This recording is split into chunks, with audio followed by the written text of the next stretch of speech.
नमस्कार, आदाब। मैं अनूप सोनी क्राइम पेट्रोल सतर्क के ब्लैक हेडलाइंस अध्याय के आज के एपिसोड में आप सबका स्वागत करता हूं। पता नहीं ऊपर वाले ने किस मिट्टी से बनाया मुझे। लड़की देखते ही आउट ऑफ कंट्रोल हो जाता हूं। अजीब सा फितूर चढ़ने लगता है तन बदन में।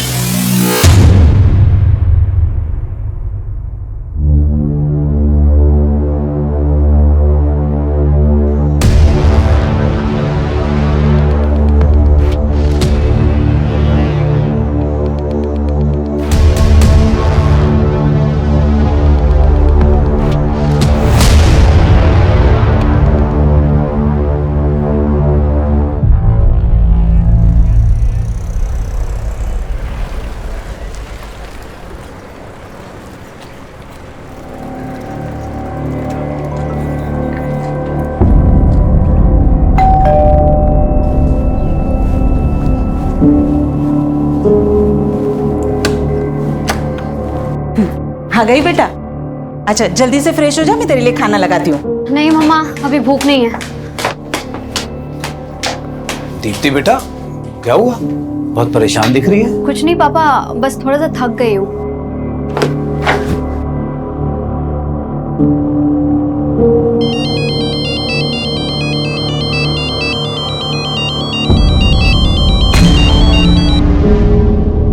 हेलो हेलो, अरे तुम कुछ बोल क्यों नहीं रहे हो? देखो, तुम जो कोई भी हो ना, ये हरकतें करना बंद कर दो, वरना बिल्कुल अच्छा नहीं होगा।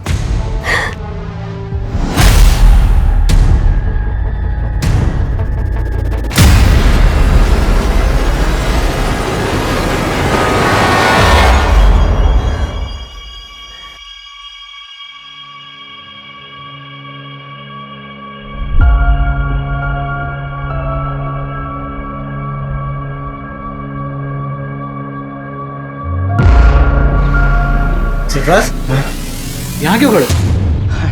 अरे कुछ नहीं भाईजान, बस देख रहा था हमारी बीवियाँ कितना काम करती है, कैसे मशरूफ रहती है काम में। जुबैदा, और तुम कहाँ मशरूफ थे? दिन भर से दिखाई नहीं दिए। देखा भाईजान, आपकी बहन एक बार मुझे देख न लेना तो दिन नहीं करता इनका। क्यों मिस कर रहे थे हमें? कमाल की जोड़ी है तुम दोनों की। एक साथ होते हो ना तो रौनक आ जाती है। अरे कहाँ भाभी जान, दूर के ढोल सुहाने होते हैं, वरना किस्मत तो अरबाज भाई की अच्छी है जो आप उनके गले का हार बनी। हमारी किस्मत में तो कांटे लगे हैं बस।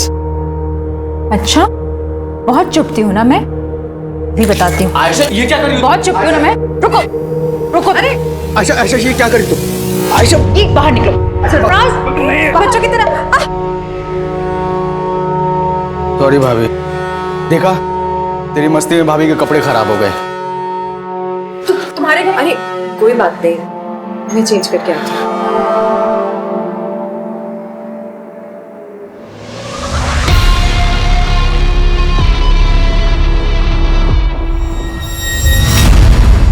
हाँ मम्मी, हाँ बस ऑफिस से निकल गई हूँ। ध्यान से आना। मम्मी आप ज्यादा टेंशन मत लीजिए। अच्छा मम्मी एक बात बताना, वो राजन मेरा लैपटॉप रिपेयर करके दे गया? नहीं, तेरा लैपटॉप तो नहीं आया। अरे कितना बड़ा झूठा है, मुझसे तो कह रहा था दोपहर तक रिपेयर करके घर पहुंचा दूंगा। चलो मैं जाके देखती हूँ। भैया समता नगर। हाँ,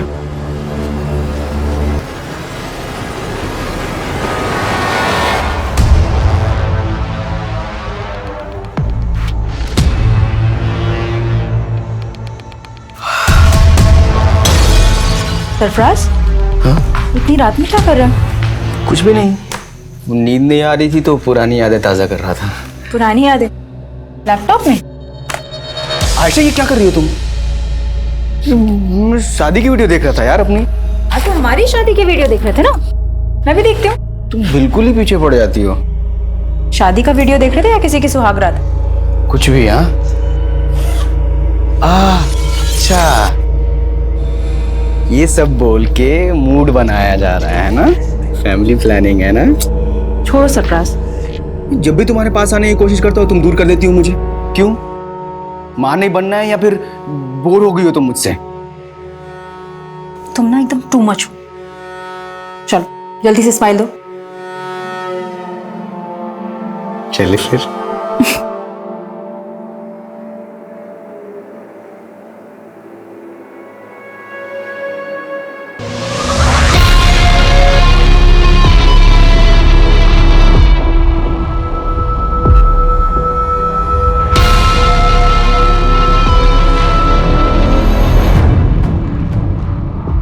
कहते हैं कि इंसान अपने तौर तरीके बदल सकता है, लेकिन फितरत बदलना बहुत मुश्किल काम है। और अगर फितरत बुरी हो तो उसके फितूर और भी खौफनाक होते हैं। और ऐसे फितूर में जीने वाले कभी पीछे मुड़कर नहीं देखते, जबकि आगे सिर्फ तबाही होती है। और ऐसी ही तबाही सरफराज का भी इंतजार कर रही थी।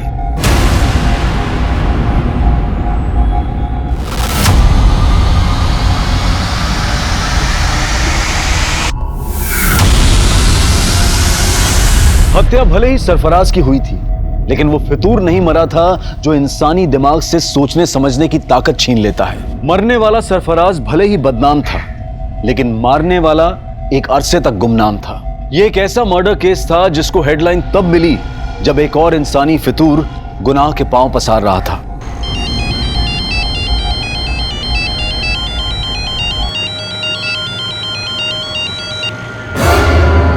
भैया जरा आराम से चलाइए आप।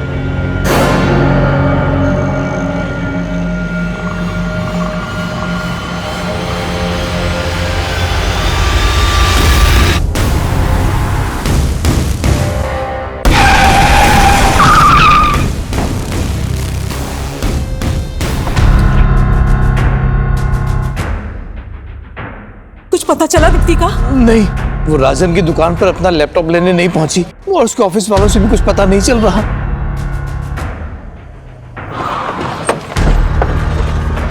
सर मैंने ही फोन किया था आपको। यहीं से अगवा करके ले गए सर। मैं उन्हें यहीं समता नगर लेकर जा रहा था, इतने में वहीं से 2 लड़के आए और उठा कर ले गए सर। उस गाड़ी का नंबर नोट किया जिसमें लड़की को लेके गए? नहीं सर, सब कुछ इतना जल्दी हो गया कुछ समझ में नहीं आया सर। लेकिन सर वैन ब्लू कलर की थी सर।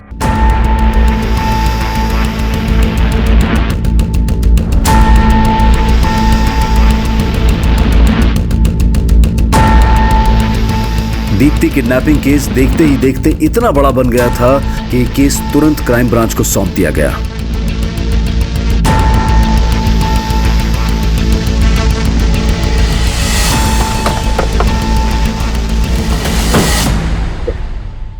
जैन सर। जैन, क्या अपडेट? सर बोरीवली कॉम्प्लेक्स से किडनैपिंग स्पॉट तक उस ऑटो का ट्रेल चेक किया। जहां जहां सीसीटीवी मिला वहां उस ऑटो के पीछे वैसी कोई ब्लू वैन नहीं दिखी सर। और जहां किडनैपिंग हुई थी वहां सीसीटीवी नहीं था, इसलिए वैन आगे किस डायरेक्शन में गई इसका ट्रेस भी नहीं मिला। किडनैपिंग हुए 16 घंटे हो गए, पता नहीं सर लड़की किस हाल में होगी। और तुम कह रहे हो कि कुछ भी ट्रेस नहीं हुआ है? वो वैन जरूर किडनैपिंग स्पॉट से जंगल की तरफ गई होगी, उस डायरेक्शन में चेक किया? जी हाँ सर, वहां पूरी रात पेट्रोलिंग हुई है और उस पैच में कहीं भी सीसीटीवी नहीं सर। और ज्यादातर स्ट्रीट लाइट्स खराब पड़े। मैं मानता हूँ क्रिमिनल्स इन बातों का फायदा उठाते हैं, लेकिन हम ये एक्सक्यूज नहीं दे सकते। पता है ना मीडिया में कितना बवाल हो रहा है। सर जिस लड़की की किडनैपिंग हुई थी उसकी पहचान पता चल गई है। कल देर रात एक दीप्ति नाम की लड़की की मिसिंग कंप्लेंट फाइल हुई थी और ये दीप्ति उसी एरिया में रहती है जहां से किडनैपिंग हुई थी। सर मैंने ऑटो वाले को इस लड़की की फोटो दिखाई तो उसने कहा कि वही लड़की है जो उसके ऑटो से किडनैप हुई थी।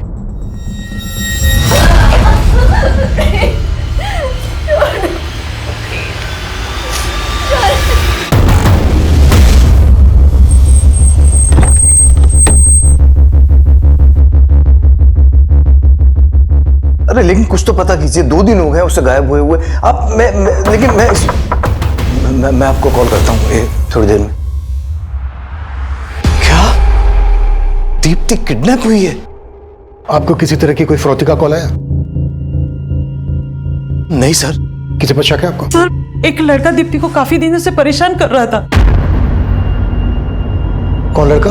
पता नहीं सर, लेकिन काफी टाइम से दीप्ति परेशान लग रही थी। कुछ दिन पहले वो फोन पे किसी के साथ झगड़ा कर रही थी, तभी इस बात का पता चला। देखो तुम जो कोई भी हो ना, ये हरकतें करना बंद कर दो वरना बिल्कुल अच्छा नहीं होगा।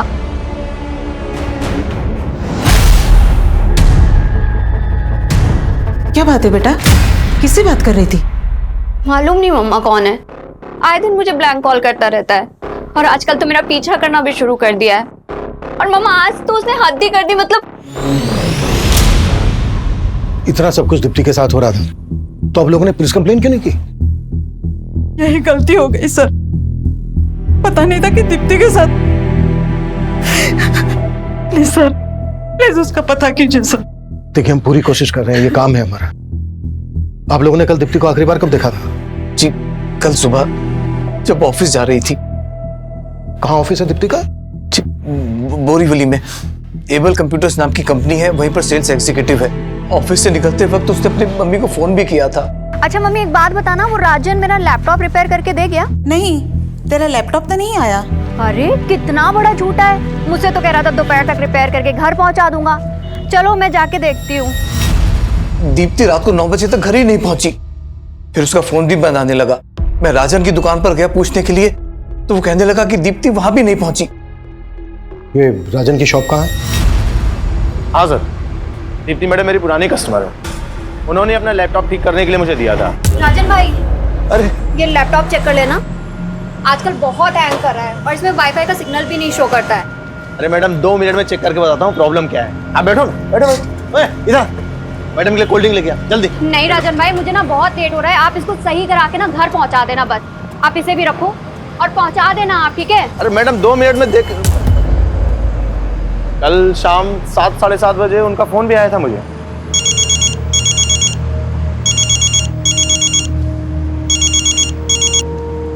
दीप्ति मैडम मैं आपको ही फोन करने वाला था। राजन भाई, लैपटॉप रिपेयर हुआ या नहीं हुआ?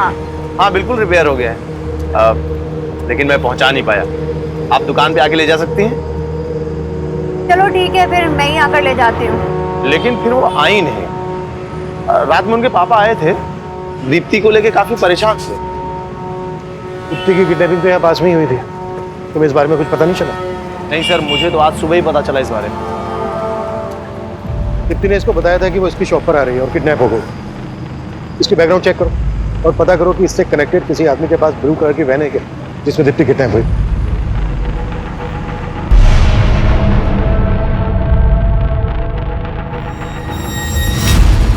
दीप्ति के पेरेंट्स ने बताया था कि कोई लड़का दीप्ति को ब्लैंक कॉल करता, स्टॉक करता। दीप्ति के कॉल रिकॉर्ड से स्टडी करो और जहां जहां दीप्ति का आना जाना था वहां सीसीटीवी फुटेज चेक करो। ये लड़का दीप्ति के ऑफिस, गली, मोहल्ले कहीं से भी कनेक्टेड हो सकता है। अरे भाई साहब कमाल करते हैं आप भी। इतना सब कुछ हो गया, आपने बताया भी नहीं क्योंकि लड़का दीप्ति को परेशान कर रहा था। अब इतने गैर और इतने पराये हो गए हैं हम। बस जय, अभी ये सब बात करने की हालत में नहीं है हम लोग। अरे भाई साहब हम समझ सकते हैं, लेकिन हम ऐसे हाथ पे हाथ रख के नहीं बैठ सकते। भाई साहब कुछ तो बताइए आप, ताकि हम जाके दीप्ति के बारे में कुछ तो मालूम करें, उसे ढूंढे जाके कम से कम।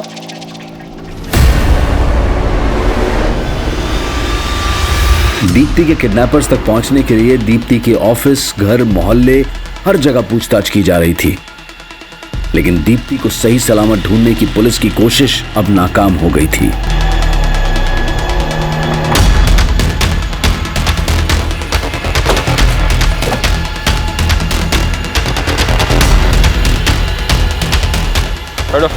हालत देखकर तो लग रहा है सर इसके साथ रेप भी हुआ है। ये जगह किडनैपिंग लोकेशन से 7-8 किलोमीटर दूर है। आसपास पता करो, शायद किसी से उस ब्लू कलर की वैन के बारे में पता चल जाए जिसमें दीप्ति किडनैप हुई थी। Okay sir.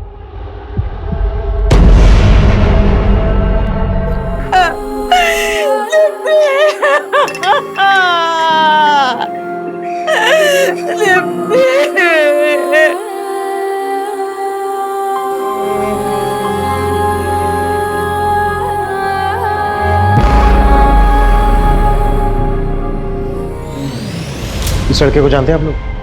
नहीं सर, क्या इसी लड़के ने? संकेत नाम है इसका। इसका नंबर हमें दीप्ति के कॉल रिकॉर्ड्स में है। इनफैक्ट ये अपने 2 अलग-अलग नंबर से दीप्ति को कॉल करता था। सर एक मिनट, मैंने इस लड़के को ही देखा है।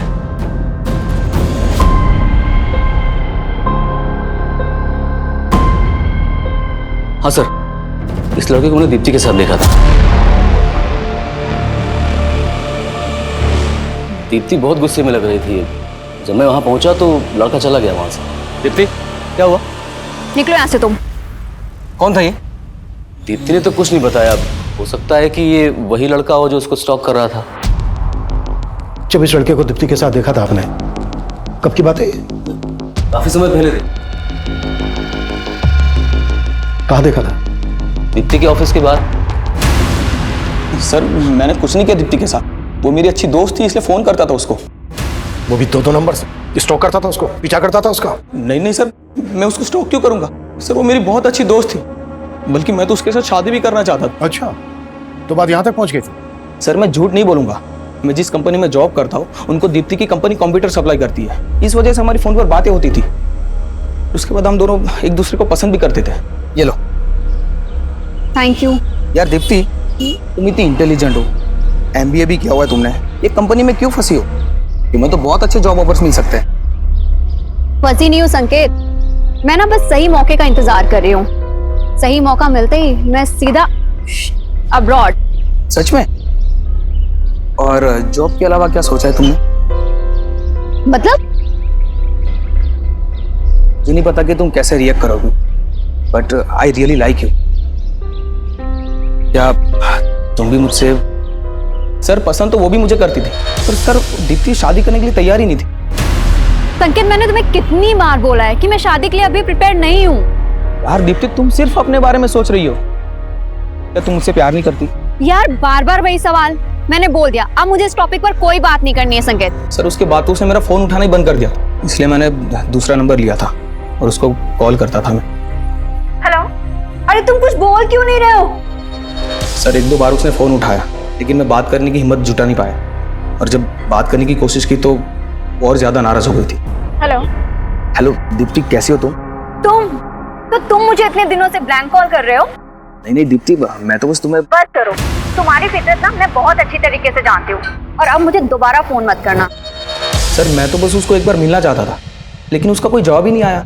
वो जब तेरी ये समझ में आया कि वो तुझे अवॉइड कर रही है तो ये बात तेरे से बर्दाश्त नहीं हुई, इसलिए तूने दीप्ति को किडनैप किया और उसके बाद उसका रेप किया और मर्डर कर दी। सर क्या बात कर रहे हैं आप? मैं सच बोल रहा हूँ, मैंने उसके साथ कुछ भी नहीं किया, मैं कसम खाता हूँ। जब तुमने उस लड़के को दीप्ति से झगड़ते हुए देखा तब मुझे क्यों नहीं बताया? उस दिन तो बड़ी बड़ी बातें कर रहे थे, अब मुझसे ही पूछ रहे हो कि लड़का कौन है?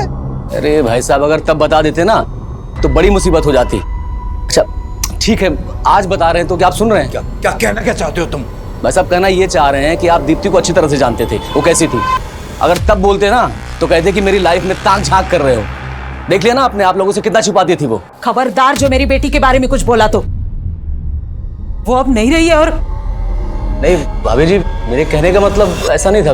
तुम्हारा सब मतलब समझती हूँ मैं। मुझे ये बताओ कि तुम दीप्ति के ऑफिस के पास क्या करने गए थे?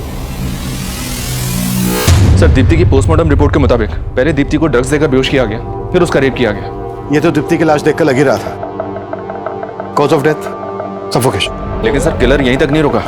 ये कोई विकृत मानसिकता वाला ही कर सकता है। संकेत ने कुछ बोला? नहीं सर, लेकिन हाँ सर, किलर ने दीप्ति की बॉडी से अपना DNA भी वाइप आउट कर दिया। दीप्ति को दो लोगों ने किडनैप किया था।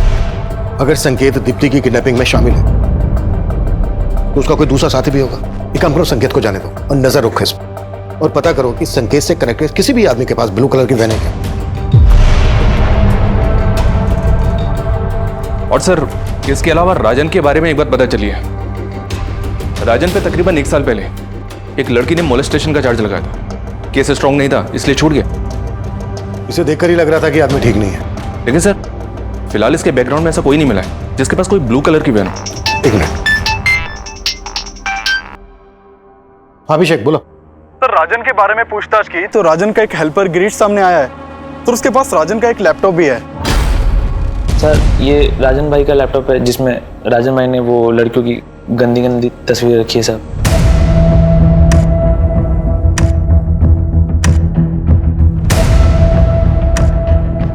ये लैपटॉप तुम्हारे पास कैसे आया? साहब वो राजन भाई क्या, मैं बहुत सालों से काम करता था साहब, और पिछले 3-4 महीने की पगार वो मेरी लटका के रख रहे थे, और जब मांगने गया तो सब धक्का मार के बाहर निकाल दे रहे थे साहब। नहीं देता पगार, चल निकल यहाँ से, चल निकल। तो गुस्से में आके मैं लैपटॉप उठा के भाग गया साहब। ये लैपटॉप में जो लड़कियां कौन है ये? सर वो मालूम नहीं सर मुझे। राजन का दीप्ति को लेकर कैसा बिहेवियर था? साहब राजन भाई तो थोड़े अयास हैं साहब, मैंने साहब को बताया था साहब, और दीप्ति मैडम को लेके उनकी नज़र कुछ ठीक नहीं थी साहब। ठीक है जाओ तुम। Thank you sir, thank you. Deepti के साथ जिस तरह से रेप किया गया उससे तो यही लगता है कि ऐसी मानसिकता वाला आदमी ऐसा कर सकता है। चेक करो, हो सकता है इसमें दीप्ति के भी फोटोग्राफ्स हो, और राजन को लेके आओ। सर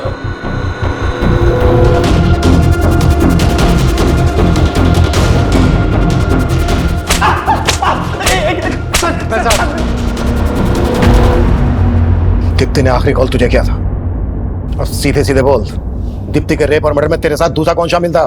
सर मैंने कुछ नहीं किया है, आपको जरूर कोई गलतफहमी हो रही होगी। तेरे लैपटॉप में जो न्यूड पिक्चर्स हैं किन लड़कियों की हैं? मेरे लैपटॉप में? मेरा कौन सा लैपटॉप? अरे वही लैपटॉप जो गिरीश तेरी दुकान से लेके भागा था। हाँ सर, गिरीश मेरी दुकान से लैपटॉप लेकर भागा था, लेकिन सर वो लैपटॉप मेरा नहीं है, वो तो एक लड़का मेरी दुकान पे मुझे बेच के गया था। अच्छा, तो कहानी सोच क्या है? सर मैं सच बोल रहा हूँ, एक दिन एक लड़का उस लैपटॉप को लेकर मेरी दुकान पे आया था और मुझे बेच के गया था।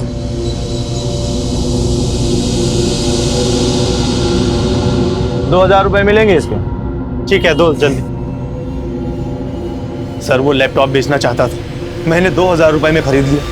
मैंने सोचा था कि इसको ऊंचे दाम में बेच दूंगा, मुझे नहीं पता था कि उस लैपटॉप में वो सब फोटोज हैं। कौन था वो लड़का? मुझे नहीं पता सर, वो तो मैंने पहली बार अपनी दुकान पे देखा उस लड़के को। सर मैं एक इज्जतदार आदमी हूँ। ओ इज्जतदार आदमी, सब पता किया हमने तेरे बारे में। मोलेस्टेशन का चार्ज लगा था तुझ पर। वो तो झूठा आरोप है सर मेरे ऊपर, मैं सच बोल रहा हूँ। ऐसे नहीं उगलेगा ये। उगलवा इस। Stop sir sir sir sir sir एक मिनट सर।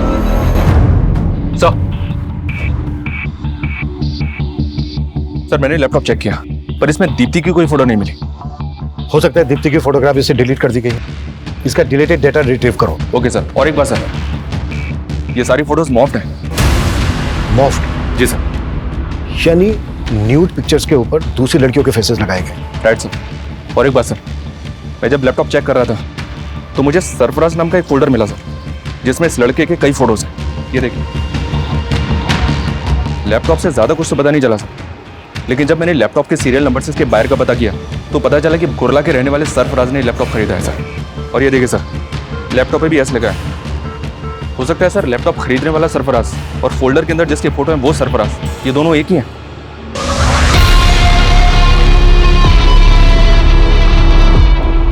पॉसिबल है। अभिषेक, कुरला पुलिस से कांटेक्ट करो और सरफराज को लेकर आओ। सर। आयशा चलो घर में गरम चाय। सूरी,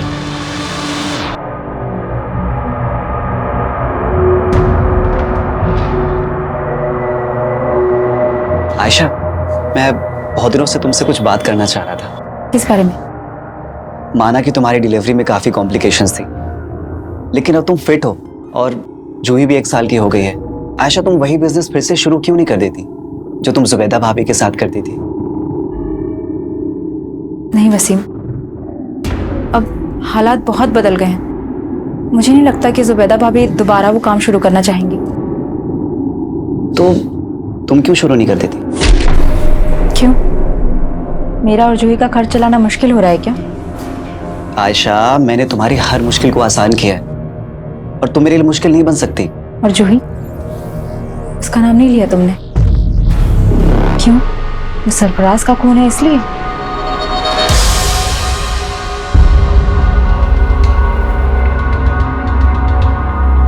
जिस लड़के ने तुझे लैपटॉप बेचा, ये वो? नहीं सर, ये वो नहीं है। स्केच बनवा सकता है उसका?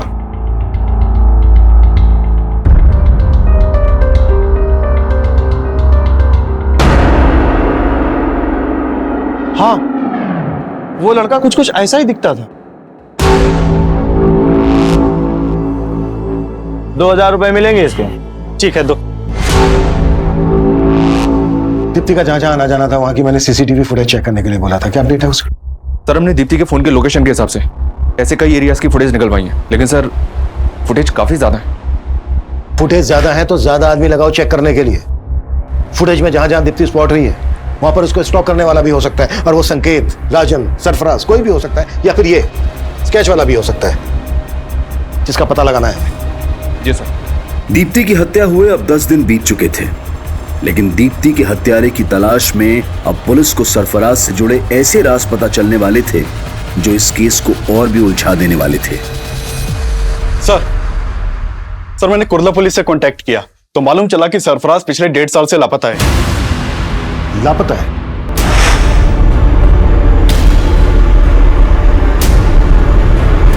जी सर 1.5 साल पहले सरफराज की मिसिंग कंप्लेंट उसकी बीवी ने दर्ज करवाई थी, लेकिन कुर्ला पुलिस सरफराज के बारे में कुछ पता नहीं लगा पाई और ये केस पिछले 1.5 साल से अनसॉल्व्ड है। 1.5 साल से?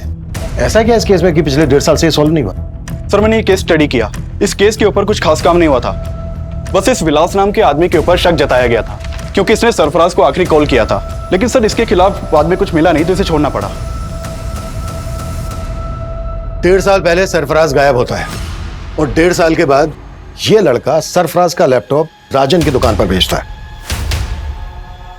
दीप्ति राजन को लास्ट कॉल करती है और राजन की दुकान पर जा रही होती है।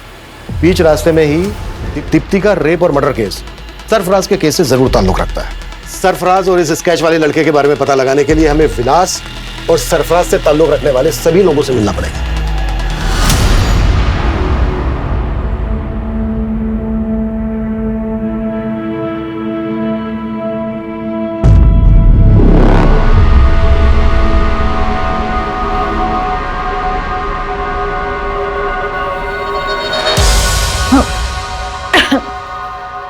क्या हुआ ऐशा? कुछ नहीं।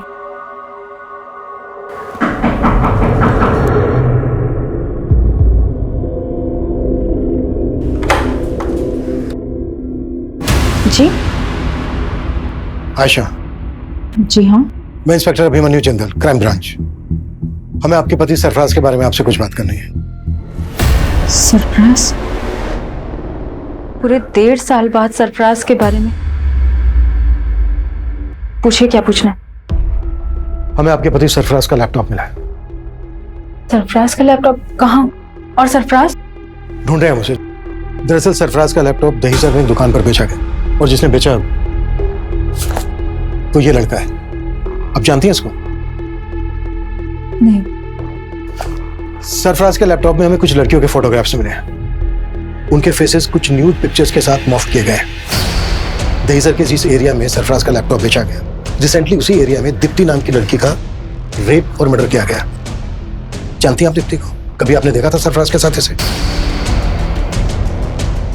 जी नहीं, मैं इस लड़की को नहीं जानती, लेकिन मैं इतना जरूर जानती हूँ कि सरफराज के लैपटॉप में बहुत सारी लड़कियों के फोटोग्राफ्स थे, लेकिन मैंने कभी किसी लड़की के न्यूड फोटोग्राफ्स नहीं देखे।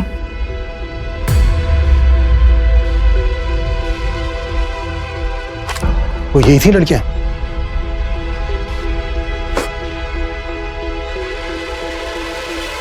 नहीं, मैं इनमें से किसी को नहीं जानती, लेकिन हाँ, सरफराज से जरूर जानना चाहती थी कि ये लड़कियां कौन थी, कौन है ये लड़कियां, और इनके फोटोग्राफ्स तुम्हारे लैपटॉप में क्या कर रहे हैं सरफराज? अच्छा, इसीलिए तुम उस दिन अपना लैपटॉप मुझे नहीं दे रहे थे, है ना? चुप क्यों हो? बोलो सरफराज। मेरा पास्ट, तुमसे शादी करने से पहले ये सारी लड़कियां मेरी लाइफ में आई थी एक एक करके। मैं सबसे प्यार करता था। फिर मुझसे शादी क्यों की? क्योंकि मैं इन सबके प्यार में नाकाम हो चुका था। मैं नहीं चाहता कि हमारा रिश्ता नाकाम हो। इतना सब जानते हुए भी मैंने सरफराज को माफ कर दी, लेकिन वो भरोसे के लायक ही नहीं था।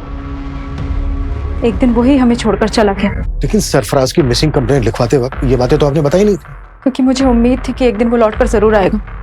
मेरे पेट में उसका बच्चा था, लेकिन ना तो उसे मेरी परवाह थी, न ही अपने बच्चे की। अगर वसीम ना होते, ना तो आज मैं जिंदा होती, ना ही मेरी बच्ची। वसीम? आप ही वसीम हैं? जी सर, मैं वसीम, सरफराज का दोस्त। और अब हम पति पत्नी। हाँ सर, आज से 1.5 साल पहले से मैं सरफराज के कांटेक्ट में था सर। वो एक ब्रोकर था और मुझे एक प्लॉट की तलाश थी सर, और इसलिए मैं उससे मिला था। और ये बात सर मैंने कुर्ला पुलिस को भी बताई थी। लेकिन 1.5 साल बाद अब हमें पता चला है कि इस आदमी ने सरफराज का लैपटॉप दहीसर में बेचा था। क्या उस दौरान कभी इस आदमी को सरफराज के साथ देखा था? नहीं सर, मुझे ध्यान में नहीं है। शायद कभी देखा होगा सरफराज के साथ में, इसका नाम सरफराज है। ये 1.5 साल से लापता है। क्या इसको जानते हैं आप लोग? कभी दीप्ति के साथ देखा उसको?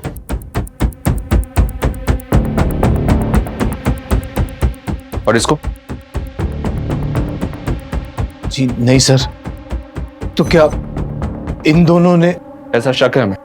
शक करने की वजह तो है, जिस तरह से सरफराज के गायब होते ही आयशा और वसीम ने शादी कर ली, उससे तो यही लगता है कि सरफराज खुद से गायब नहीं हुआ है, बल्कि सरफराज को गायब किया गया है। वैसे भी जिस आदमी के लैपटॉप में इतनी सारी लड़कियों की न्यूड पिक्चर्स, वो उन्हें डिलीट किए बिना अपना लैपटॉप क्यों भेजा? इसको ना तो आयशा ने पहचाना और ना ही वसीम ने। कहीं ऐसा तो नहीं है कि ये दोनों इसको जानते हैं लेकिन हमसे सच छुपा रहे हैं? सर, मैंने ये स्केच हर जगह सर्कुलेट करवा दिया। इसके साथ साथ हमारी टीम अब ये भी पता लगा रही है कि सरफराज और दीप्ति से जुड़े किसी भी इंसान के पास वो ब्लू वैन तो नहीं जिसमें दीप्ति को किडनैप किया गया।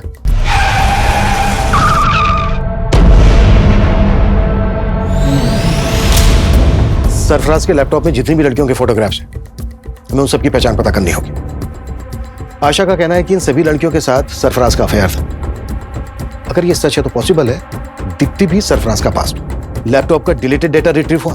फिलहाल तो नहीं सर, जल्दी हो जाएगा।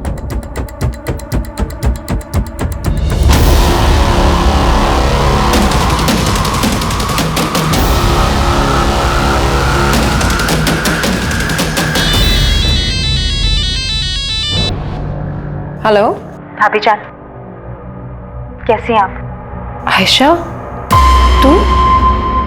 लगता है अब तो आपने मेरा नंबर भी डिलीट कर दिया अपने मोबाइल से। अरे नहीं, वो फोन बदल दिया है। बदल तो बहुत कुछ गया है भाभी। जिंदगी हर कदम पे नया मोड़ ले लेती है। आयशा, तू ये क्या कह रही है? मैं कुछ समझी नहीं।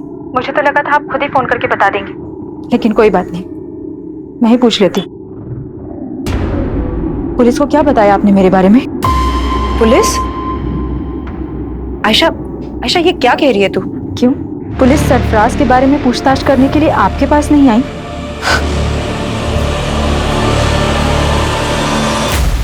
सर, हमने दीप्ति के ऑफिस के बाहर की पिछले 2 महीने की कई सीसीटीवी फुटेज चेक की। उनमें से कई फुटेज में दीप्ति संकेत के साथ दिखाई दे रही है, लेकिन सर फुटेज में संकेत दीप्ति को स्टॉक करता हुआ नहीं दिखाई दे रहा है। लेकिन दीप्ति को लगता था कि कोई लड़का उसको स्टॉक करता था, पीछा करता था उसको। बाकी की फुटेज भी चेक करो। जी सर। और एक बात है सर, दीप्ति की हत्या से 2 दिन पहले उसका चाचा उसके ऑफिस के बाहर देखा गया था। मैंने और चेक किया तो पता चला कि दीप्ति का चाचा अक्सर दीप्ति के ऑफिस वाले एरिया में जाया करता था। इसके खिलाफ मिला कुछ? अनमेरिड, जॉबलेस, फ्रस्ट्रेटेड आदमी है सर। शराब की भी लत है। कुछ साल पहले तक दीप्ति के पेरेंट्स के साथ ही रहता था। दीप्ति के फादर इसकी आदतों से परेशान थे, इसलिए इसे अलग कर दिया। जयेश घर में अपना हिस्सा मांग रहा था सर, और दीप्ति घर बेचने के खिलाफ थी। हाँ सर, ये बात सही है कि जयेश चाहता था कि मैं घर बेच दूं और उसे उसका हिस्सा दे दूं। लेकिन दीप्ति ये नहीं चाहती थी कि ये घर में क्या। चाचा, आप किस मुंह से अपना हक मांग रहे हैं? दीप्ति, हम दोनों भाइयों के बीच में बोलने की जरूरत नहीं है तुझे। क्यों? क्यों ना बोलूं? आप भूल गए जब आपको बिजनेस करना था आपने 10 लाख रुपए का लोन लिया था और आपका बिजनेस तो ठप हो गया। उसकी किस्तें किसने चुकाई? मैंने और पापा ने। तू हद से ज्यादा नहीं बोल रही है? हा? क्यों? आप भी हद में कहाँ रहते हैं? काम आपको आता नहीं है और नशा आपसे छूटता नहीं है। अपने हद में रह जयेश, वो जो बोल रही है वो सही बोल रही है। तो आपको कभी लगा नहीं कि जयेश ऐसा कुछ? सर, माना कि जयेश से हमारी बनती नहीं है, लेकिन वो ऐसा नहीं कर सकता। ये ऐसा समझ सकते हैं सर, लेकिन मुझे किसी पे भरोसा नहीं। मेरी बेटी को किसी दुश्मन से कम नहीं समझता था वो। साहब, मुझे मालूम था भाभी जी मुझे बख्शेंगे नहीं, लेकिन मैं इतना गया गुजरा नहीं हूं कि अपनी भतीजी के साथ ये सब। तो फिर उसके ऑफिस के पास क्यों मंडराता था? दीप्ति की हत्या से 2 दिन पहले भी तू वहां देखा गया, क्यों गया था? मैं तो बस उससे मिलके बताना चाह रहा था कि मुझे मेरा हिस्सा मिल जाए और रास्ते में ना आए। काम नहीं है साहब, पैसा नहीं है। काम नहीं है, पैसा नहीं है, लेकिन तेरा दोस्त उमेश तो तुझे पैसे दे रहा था ना, कर्जा दे रहा था ना तुझे, और रोज पे रोज तुझे दारू भी पिला रहा था। कहीं ऐसा तो नहीं है कि उसको खुश करने के लिए तूने दीप्ति को? पैसा कुछ नहीं है साहब, मैं सच कह रहा हूँ। जो भी है वो तो तेरा दोस्त गल देगा, और तो भी।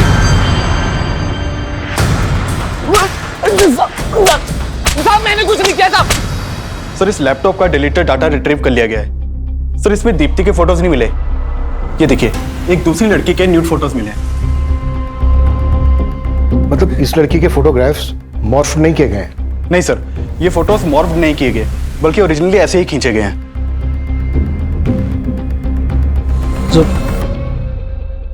जुबैदा, क्या सोच रही हो? आपने हमेशा अपनी बहन के बारे में सोचा, कभी उसकी जिंदगी दागदार नहीं होने दी, लेकिन मुझ पर लगा ये दाग मुझे हमेशा परेशान करता रहेगा।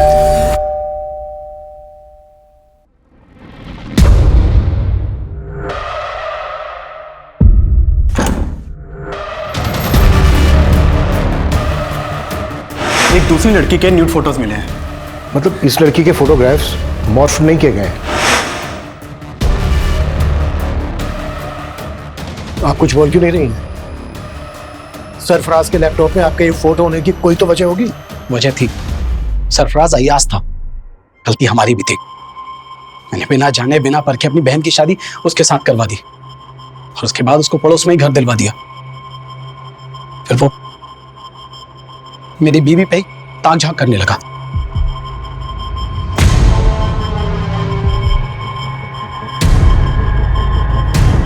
मुझे कभी भी उसकी नीयत पर शक नहीं हुआ।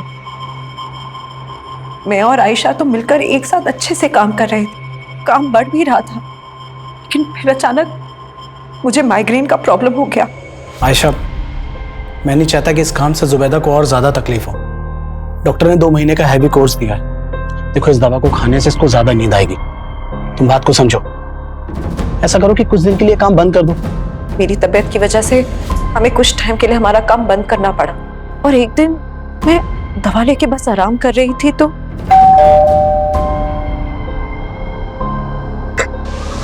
हाय भाई,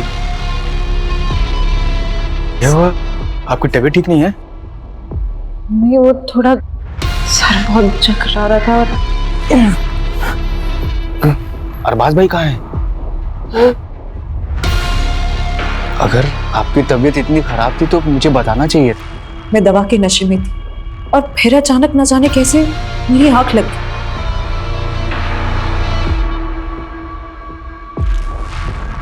और फिर उसने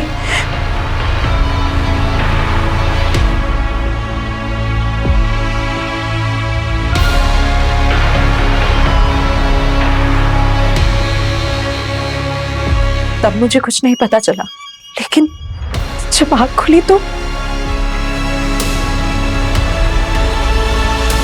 फिर अरबाज घर वापस आए तो मैंने सब कुछ बता दी।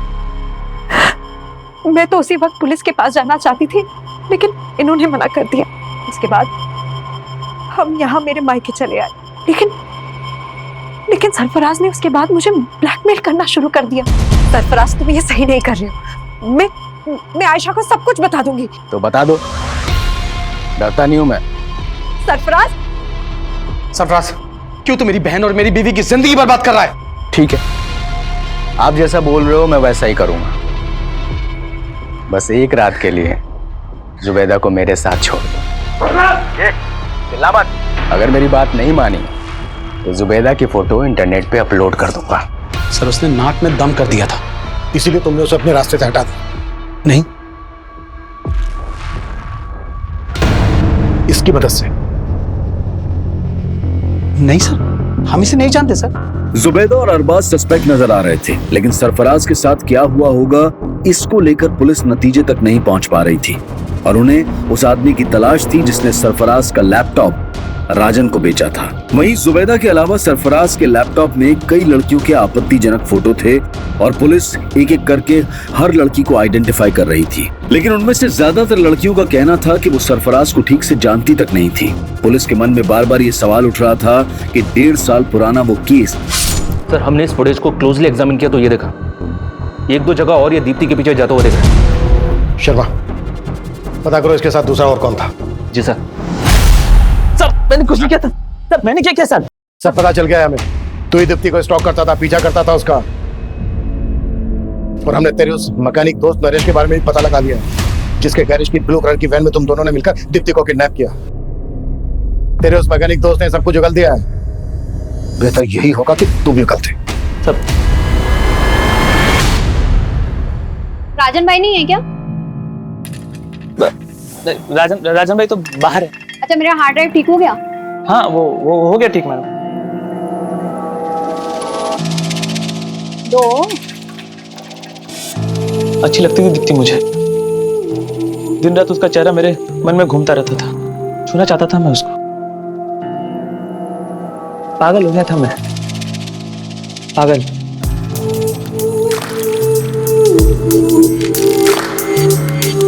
प्यार करता था मैं उससे। अगर मैं उसको ये बात बोलता तो कहीं नहीं मानती। मेरे को मालूम था उस दिन वो राजन भाई की दुकान पे आने वाली। आप दुकान पे आके ले जा सकती हैं?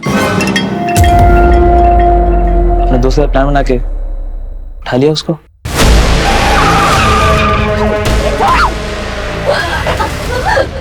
जाने दो मुझे। नहीं नहीं, डरो मत, डरो मत। दीप्ति, मैं हूं। प्यार करता हूं दीप्ति तुमसे।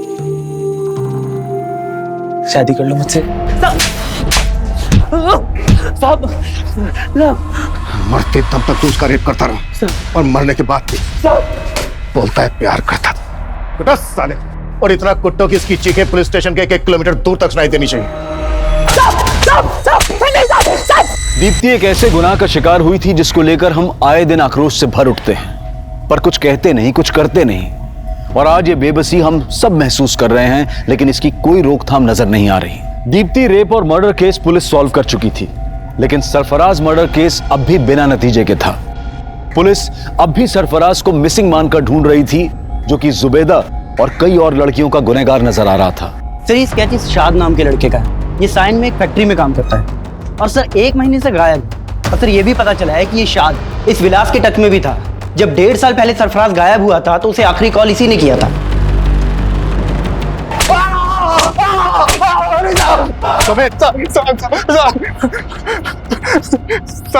साथ मेरा दोस्त था साहब, और वो लैपटॉप मेरे स्टोर रूम में रखा हुआ था साहब।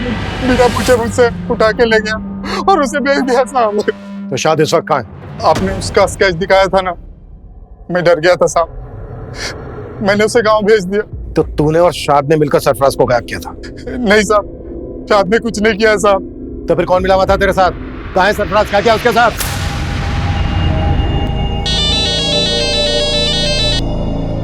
हेलो विलास भाव, अरे बताओ क्या खिदमत करूं आपकी? अरे बहुत इंतजार कराया आपने।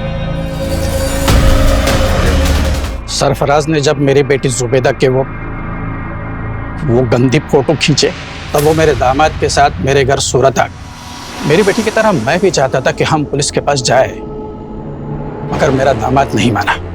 अगर हम पुलिस के पास गए तो हमारी बहन की जिंदगी बर्बाद हो जाए। अरे कैसे बातें कर रहे हैं आप? बात समझिए। अब वो अगर पुलिस के सामने अगर ये बात आई तो हमारी बड़ी बदनामी होगी। अभी पुलिस नहीं, मैं फिर भी खून के घूंट पी के रह गया। लेकिन जब उसने मेरी बेटी की फोटो इंटरनेट पर डालने की धमकी देनी शुरू की, तब मैं खुद गया उसे समझाने, उसकी मिन्नतें करने। खुदा से डर बेटा, वो फोटो डिलीट कर दे। अपनी बेटी दे दे, सिर्फ 1 रात के लिए। राज, तू ये सही नहीं कर रहा है, समझा? चले, क्या जो करना कर ले। विलास को तो मैं काफी दिनों से जानता था। बहुत सारा कर्जा लेकर रखा था उसने मुझसे। और तुमने उसको बोला कि अगर वो तुम्हारा साथ देगा तो तुम उसका सारा कर्जा माफ कर दो। मैंने जो भी किया अपनी बेटी के आबरू बचाने के लिए किया, और मुझे उसका जरा भी अफसोस नहीं है। जुबैदा के पिता यूसुफ ने कहा कि उसे अपने किए का कोई पछतावा नहीं है। और हमारे समाज और हमारे आसपास शायद ऐसे कई लोग होंगे जो शायद ये सोचते होंगे कि सिर्फ सरफराज ही क्यों, अगर दीप्ति के गुनहगार गिरीश का भी सरफराज जैसा ही अंजाम होता तो शायद गलत नहीं होता।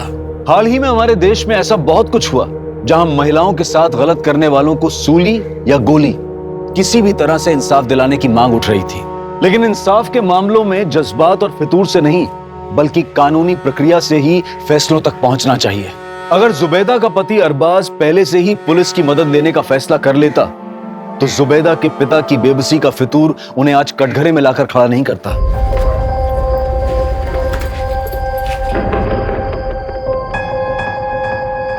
कामिनी, तू आज यहीं रुक जाना, वैसे भी कितनी रात हो गई है। कल हम साथ में चलेंगे ड्यूटी पे। तुझे तो पता है अरब घर पर वेट कर रहा होगा मेरा, उसको मेरे बिना नींद कहाँ आती है। चल अपना ध्यान रखना। चल बाय बाय।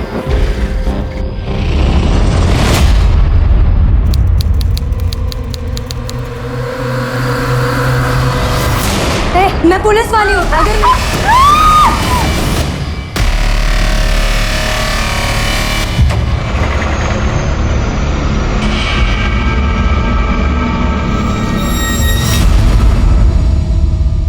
नमस्कार, आदाब।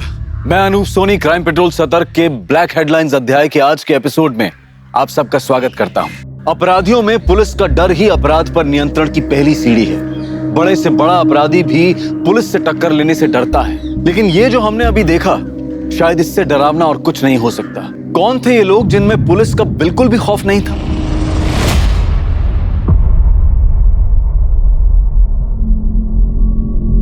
आरव, इकड़े बस, मैं आई को देख के आता हूँ। बाबा, आई ड्यूटी पर ही है ना? अब पता नहीं बेटा, मैं पूछ के आता हूँ। वो काले, जरा भगा मुलगड़े।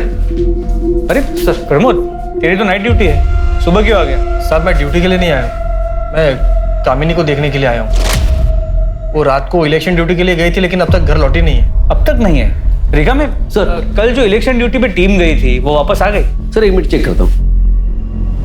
सर हमारे पुलिस स्टेशन से 5 लोगों की ड्यूटी लगी थी, उनमें से आज 3 लोगों की नाइट ड्यूटी है और 2 की डे की। सर उनमें से चेतना सिरके ने रिपोर्ट की है, मगर कामिनी सकपाल ने अभी तक रिपोर्ट नहीं की है। सर रिपोर्ट तो तब करेगी जब वापस आएगी, वो वापस आई नहीं। ये चेतना का है? सर हम सभी इलेक्शन ड्यूटी के बाद वापस आ गए थे और तीनों कांस्टेबल बस से निकल गए थे और मैं और कामिनी उसकी स्कूटी से आ गए थे। उसने मुझे मेरे घर के पास ड्रॉप किया और वो निकल गई। तो जब कामिनी ने तुम्हें ड्रॉप किया तो कोई बात हुई थी? उसने कुछ बताया था कि वो कहाँ जा रही है? हाँ सर। अरब घर पर वेट कर रहा होगा मेरा, उसको मेरे बिना नींद कहाँ आती? चल अपना ध्यान रखना। चल बाय बाय। और साहब कामिनी तो घर आई ही नहीं। तुमने उसको फोन किया?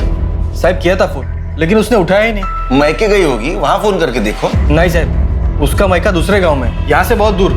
अपने घर पे आने के बजाय वो वहाँ क्यों जाएगी ना? लेकिन फिर भी मैंने उसके माँ बाप को फोन किया था, वो वहाँ पर भी नहीं है। गायकवाड़ एक काम करो, कामिनी ने चेतना को जहाँ ड्रॉप किया वहां से लेकर कामिनी के घर तक के रास्ते पे सर्च करो, पता करो किसी ने उसे देखा क्या। यूं अचानक इस तरह खुलेआम एक लेडी कांस्टेबल का गायब हो जाना एक गंभीर विषय था। कामिनी कहां थी, उसके साथ क्या हुआ था, इस बात की किसी को कोई जानकारी नहीं थी। क्या ये एक रैंडम क्राइम था या ये एक साजिश थी या फिर कोई दुश्मनी? साहब गाड़ी रोको, गाड़ी रोको, गाड़ी रोको। क्या हुआ? साहब वो कामिनी की स्कूटर पार्क है। ये कामिनी की है? हाँ साहब, ये कामिनी की स्कूटर है। इसकी डुप्लीकेट चाबी है तुम्हारे पास? डुप्लीकेट चाबी? क्या घरच्या चावींबरोबर असते? बघतो। हाँ है साहब। स्कूटर खराब हो गई, इसीलिए कामिनी ने इसे यहाँ छोड़ दिया। लेकिन फिर वो कहाँ गई? एक काम करो, अंदर पता करो, किसी ने कुछ देखा है क्या? हाँ सर।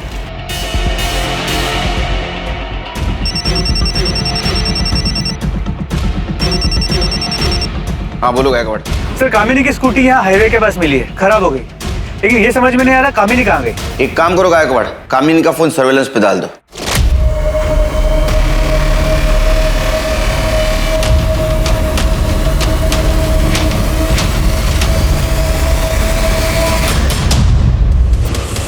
सर इससे कुछ बोला ही नहीं, आके सीधा मारना शुरू कर दिया।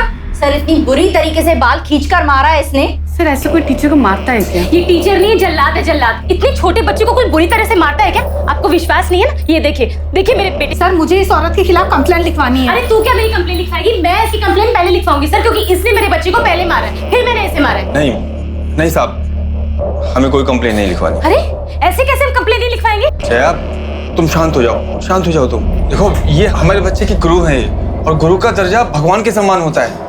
इन्होंने अगर प्रीतम को मारा भी है तो जरूर उसके भले के लिए मारा होगा। मैडम मैं आप लोगों से अपनी बीवी की तरफ से हाथ जोड़ के माफी मांगता हूँ। आज के बाद दोबारा ऐसा कभी नहीं होगा। चलो चलो जया, आ जाओ। प्रीतम आ जाओ। चल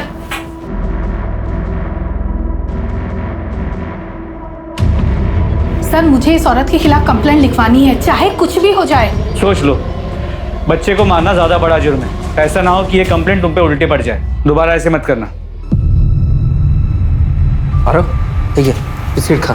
बाबा आई कहाँ है? अब तक आई क्यों नहीं? आ जाएगी बेटा, तू बिस्किट तो खा ले। नहीं बाबा, जब तक आई नहीं आएगी तब तक मैं नहीं खाऊंगा और आई के हाथ से ही खाऊंगा।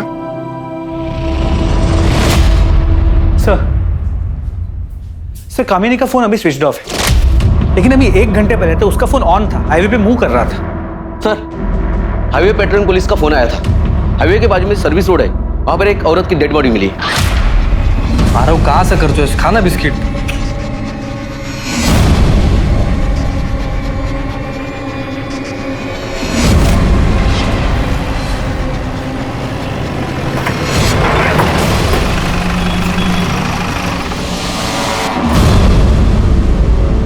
देखो बॉडी किसकी है। सर ये बॉडी कामिनी की नहीं है। बॉडी अच्छी तरह से चेक करो, देखो कुछ मिलता है क्या। देखो गायकवाड़, किसी धारदार चीज से गला काटा गया है और बॉडी पे चोट के निशान भी है सर। सर लगता है इसका बलात्कार हुआ है। कुछ आइडेंटिटी प्रूफ मिला? तो कुछ भी नहीं। बॉडी को कैसे पहचानेंगे? पोस्टमार्टम के लिए भेज दो गाड़ी। Yes sir. सर ये देखिए टायर के मार्क्स हैं किसी बड़ी गाड़ी के। रिका में सर फॉरेंसिक टीम को बुला और ये टायर का इंप्रेशन लेने को बोलो। चेतना। Yes sir. बॉडी का फोटो सर्कुलेट कर दो आसपास के पुलिस स्टेशन में। Yes sir. पता करो इसकी मिसिंग कंप्लेंट। ठीक है ओके सर। मुझे लगता है ये लड़की हाईवे पे अकेली थी और उसके अकेलेपन का किसी ने फायदा उठाया।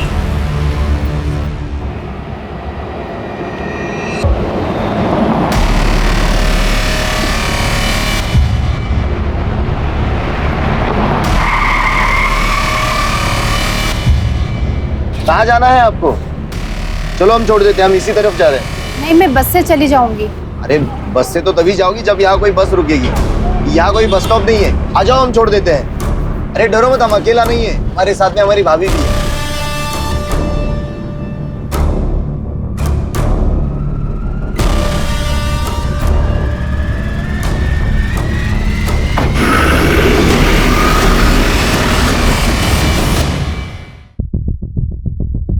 आ रहा हो बेटा, चलो हम घर चलते हैं। बाबा आई कहाँ है? यहाँ नहीं है तो कहाँ है आई? बेटा आई ड्यूटी पे गई है, जैसे ही ड्यूटी खत्म हो जाएगी वो घर पे आ जाएगी। चलो हम घर चलते हैं। सर ये तो गायकवाड़, जब तक कामिनी का पता नहीं चलता तब तक प्रमोद को नाइट ड्यूटी से हटा और डे ड्यूटी दे दो। और हाँ, कामिनी ने चेतना को जहाँ ड्रॉप किया वहां से उसका फोन स्विच ऑफ होने तक का रूट चेक किया? सर उस पूरे एरिया को चेक किया, कुछ नहीं मिला। पर सर हाईवे के उस रूट पे, उस पूरे रोड पर कहीं भी कोई सीसीटीवी कैमरा भी नहीं है जिससे कोई क्लू मिल सके। सर कल हमें हाईवे के पास जिस औरत की डेड बॉडी मिली थी उसकी पोस्टमार्टम रिपोर्ट, मौत का वक्त दोपहर 3 से 5 के बीच का है और शेविंग ब्लेड से गला काट के उसे मारा गया। सर मारने से पहले उसके साथ रेप किया गया था और उसे बुरी तरह पीटा गया था।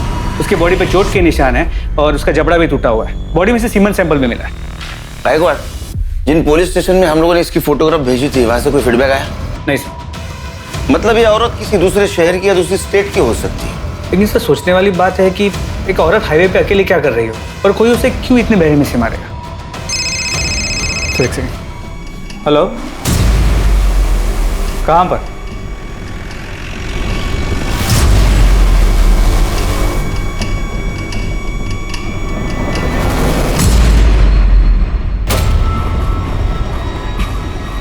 अरे प्रमोद, घबराओ मत, कामिनी नहीं है।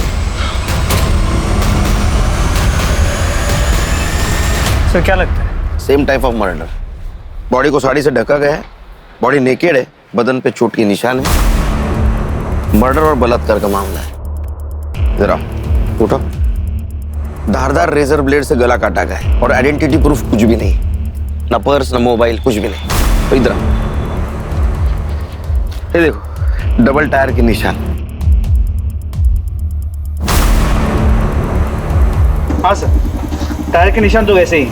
मतलब ये दोनों मर्डर किसी ट्रक या टेम्पो ड्राइवर ने किए। 2 अनजान औरतों की लाश पुलिस को मिल चुकी थी। शरीर पर कोई कपड़ा नहीं, दोनों के साथ बलात्कार फिर मर्डर, और वो भी एक ही तरीके से। दोनों क्राइम सीन्स पर अगर कातिल का कोई सुराग था तो वो था टायर का वो निशान जिसे पुलिस ने अपनी इन्वेस्टिगेशन का पहला सिरा बनाया। लेकिन कामिनी का अब तक कुछ पता नहीं चला था। मीडिया को भी इन केसेस की जानकारी लग चुकी थी और ये खबर टीवी चैनल्स पर दिन रात चल रही थी। मीडिया पुलिस से जवाब मांग रही थी और पुलिस के पास सिर्फ एक प्राइम सस्पेक्ट था, वो अनजान ट्रक ड्राइवर।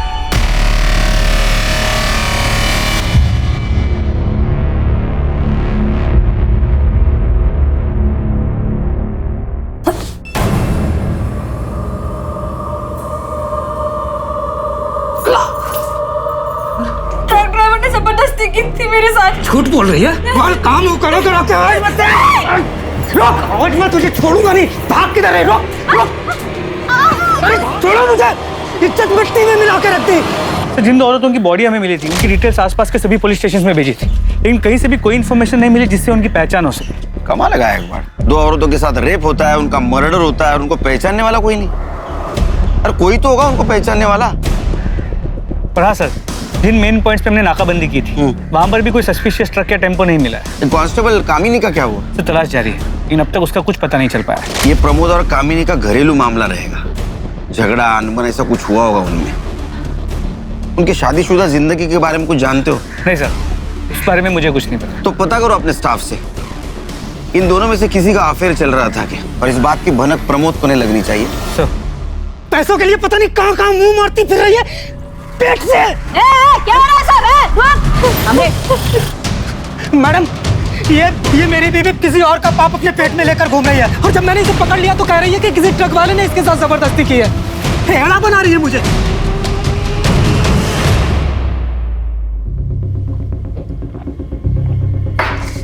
घबराओ मत, घबराओ। बताओ क्या हुआ था तुम्हारे साथ? कब हुआ था? मैं 3 महीने पहले रोड पे बस का इंतजार कर रही थी। भैया वो मुझे थोड़ा आगे तक छोड़ देंगे? लोगों ने मेरा बहुत दूर तक पीछा किया, लेकिन मैं कैसे भी करके जान बचा के भाग गई। तुम्हारे पति का कहना है कि तुम उससे झूठ बोलती हो। अक्सर तुम 4-5 दिन घर से गायब रहती हो, ऐसा क्यों? साहब, मैं घर काम करके अपना गुजारा करती। सेठ लोग कभी कभी अपने बच्चे या फिर बूढ़े माँ बाप को छोड़कर बाहर जाते हैं और मुझे देखभाल करने के लिए कहते हैं। उसका अलग से पैसा भी देते हैं मेरे को। मैं अकेले कमाने वाली घर में, तो जहाँ से 2 पैसे मिलते हैं मैं वहाँ पे काम कर लेती हूँ। साहब, वो टेम्पो ट्रक के डिटेल्स बता सकती हो? उसका कलर कैसा था, डिजाइन, उसका नंबर याद है? सब कुछ इतना अचानक हो गया कि मुझे कुछ समझ में ही नहीं आया, और वो लोग मुझको घसीट कर जंगल में ले गए थे। वहां से ट्रक नहीं दिख रहा था। उन दोनों का हुलिया याद है? हाँ साहब, याद है। स्केच बनवाने में मदद करोगी? हाँ। इसका कहना है कि 3 महीने पहले इसके साथ रेप हुआ था। मतलब 3 महीने से चल रहा है।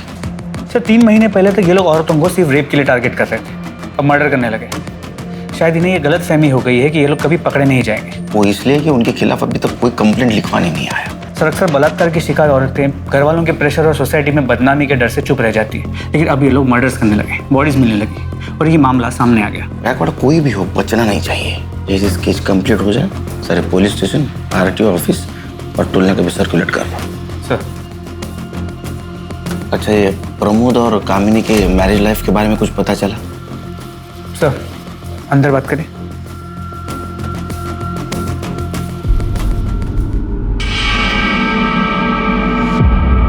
सुनने में आया कि प्रमोद का हमारे पुलिस स्टेशन के किसी लेडी कांस्टेबल के साथ अफेयर चल रहा है, लेकिन वो कौन है ये नहीं पता चल पाया है।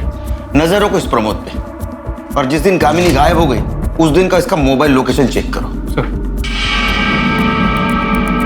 साहब, मुझे आधे घंटे की छुट्टी मिलेगी, इसको स्कूल छोड़ के आना है। तुम रुको, गायकवाड ब्लेजर कांस्टेबल ला पाठवा। आरो बरोबर। सर, चलो बेटा, जा बड़ा। प्रमोद। सर। मैंने सुना है तुम शादीशुदा होने के बावजूद भी किसी लड़की के साथ तुम्हारा अफेयर चल रहा है। नहीं साहब, ऐसा कुछ नहीं है। देखो, झूठ बोलने से कुछ फायदा नहीं, पूरे थाने को पता है। हाँ, अगर तुम चाहते हो कि सबके सामने मैं पूछूं तो पूछता हूँ। नहीं साहब, सच में ऐसा कुछ नहीं है साहब। देखो, ये भी पता है कि वो हमारे थाने की कोई कांस्टेबल है। उसका नाम बताओ, नाम बताओ।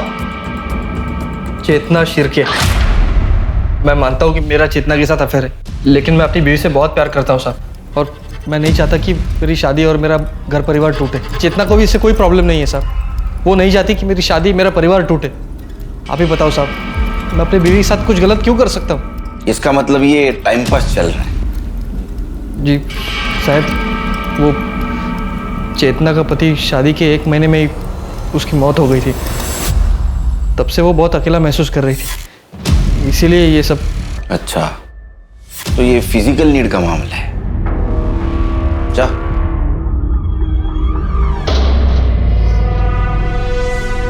सर, क्या आपको शक है कि चेतना और प्रमोद ने मिलकर कामिनी के साथ कुछ किया हो सकता है। ये भी हो सकता है कि प्रमोद को सबक सिखाने के लिए कामिनी खुद गायब हो गई।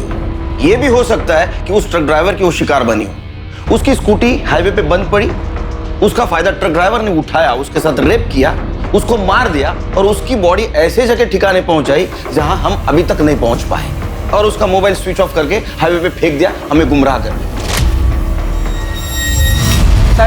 साहब कामिनी का पता चल गया। वो बाजू वाले गांव में एक औरत मिली है पुलिस यूनिफॉर्म में। सरपंच को बोल दिया है कि हमारे पहुंचने तक उस औरत को वहां से जानना। गायकवाड़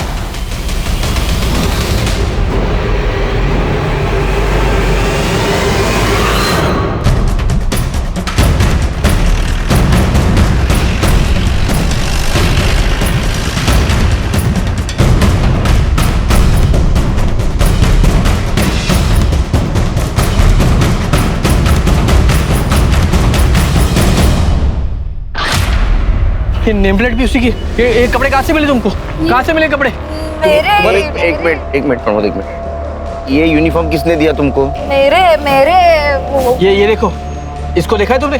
इसके कपड़े ये, इसको कहीं देखा है क्या? इससे लिए तुमने ये कपड़े? ये मेरे सर यहाँ वर्दी पे खून लगा है। चेतना, चेतना। ये सर। हाँ ध्यान है। इनको दूसरे कपड़ों का इंतजाम करो और ये कपड़े फॉरेंसिक के लिए भेज दो। Yes sir. चलिए। अच्छा चल आओ। हाँ दूसरे कपड़े मिलेंगे आपको। कुछ समझ में नहीं आ रहा कहाँ गई कामिनी।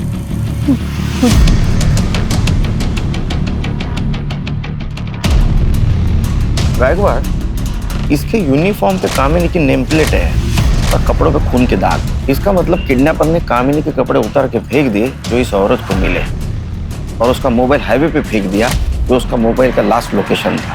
मतलब कामिनी के पास कपड़े नहीं है जैसे बाकी औरतों के पास नहीं थे। इसका मतलब कामिनी भी उस ट्रक ड्राइवर की शिकार बनी है। और नम्रता के बयान और स्केच के मुताबिक आदमी एक नहीं दो है जो एक के बाद एक ऐसे घिनौने जुर्म को अंजाम दे रहे हैं। The police is investigating the case. My paintings have been sold like hot cakes. मैं जितना उसकी मुंह लगना चाहती वो मेरे मुंह नहीं लगती है। मेरे को नहीं बात करने का उससे। चाहे काय झाला, क्यों इतना गुस्से में हो? फिर किससे झगड़ा कर लिया? जिसके पड़ोसी इतने कमीने हैं उसको झगड़ा तो होगा ही ना। जब देखो जब दूसरों के काम में टांग अड़ाने के लिए खड़े हो जाते हैं। अरे अब किसने टांग अड़ा दी तुम्हारे काम में? पर कोशिश तो की ना। अब बारिश में छत ना टपके इस करके मैंने प्लास्टिक डलवाने को 4 लोगों को बुलाया और वो अपना काम कर रहे थे कि बाजू वाली आगे बोलने को बड़ा आवाज आ रहा है, बड़ा आवाज आ रहा है। अरे काम होगा तो आवाज तो आएगा ना। मैं कितनी बार तुम्हें समझाया, ऐसे रोज रोज पड़ोसी से लड़ना अच्छी बात नहीं है। इससे पहले कोई तुमको जूता मारे खुद उसके मुंह पे जूता मारने का। अरे नहीं देखो, प्रीतम बैठा है, उसके सामने सब बातें करना अच्छी बात नहीं है। राम राम शंभू।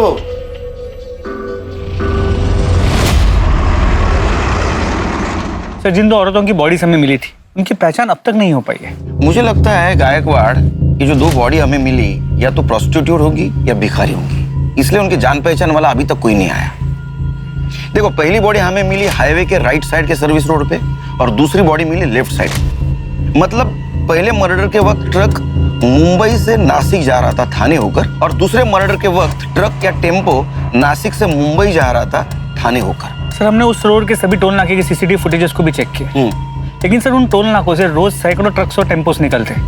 उनमें से उस एक ट्रक को हम कैसे ढूंढे? पोस्टमार्टम के हिसाब से पहले इन दोनों औरतों पर रेप किया गया, बाद में रेजर ब्लेड से इनका गला काट कर इनको मारा गया। सिर्फ इनमें से बची तीसरी नम्रता नाम की औरत, और मुझे इसमें गड़बड़ लग रही है। एक काम करते, इस नम्रता को क्राइम स्पॉट पे लेके जाते। तो तुम यहाँ बस का इंतजार कर रही थी? हाँ साहब। लेकिन यहाँ तो कोई बस स्टॉप है नहीं। बस वाले को हाथ दिखाओ ना तो वो बस रोक देता है। तो तुमने टेम्पो का हाथ दिखाया? हाँ साहब, वो बहुत देर तक ना कोई बस नहीं आई, तो मैंने सोचा कि टेम्पो वाले को आगे तक छोड़ने के लिए बोल दूं। फिर क्या हुआ? फिर साहब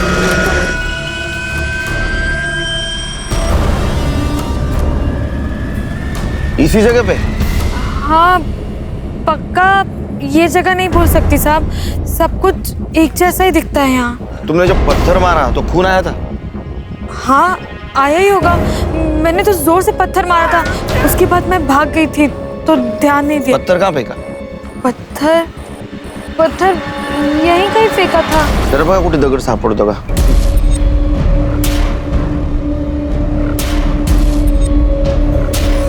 लेकिन सर ये तो श्योर ही नहीं कि ये वो जगह है भी या नहीं। चेतना, इसे घर ले जाओ। Yes sir. जाइए आप। गायकवाड़ नम्रता हमसे कुछ छुपा रही है। उसका कहना है कि 2 आदमी थे, लेकिन पोस्टमार्टम के हिसाब से दोनों औरतों की बॉडी के ऊपर सिर्फ एक ही आदमी के स्पर्म मिले हैं। सर फिर ये हो सकता है कि दोनों में से सिर्फ एक रेप करता हो, दूसरा सिर्फ देखता हो। इसका मतलब नम्रता पे रेप करने वाला कोई और कल्प्रिट था, और ये मर्डर और रेप केस ये अलग है, क्योंकि नम्रता पे जो रेप हुआ वो 3 महीने पहले हुआ। इसका मतलब गायकवाड़ दोनों केसेस अलग अलग है। जो भी है, ये चारों केसेस शहर के 20-30 किलोमीटर के दायरे में ही हुई है। हमें आखिरी बॉडी जो मिली आने वाली सर्विस रोड पे मिली। इसका मतलब ये ट्रक या टेम्पो मुंबई में ही होगा। हो सकता है अगले कुछ दिनों में वो किसी औरत को शिकार बनाने की कोशिश करे। हमें रोड पे नजर रखनी होगी, क्योंकि अगर ये 20-30 किलोमीटर के दायरे में औरतों को शिकार बना रहा है तो ये जरूर जाते वक्त क्राइम करेगा।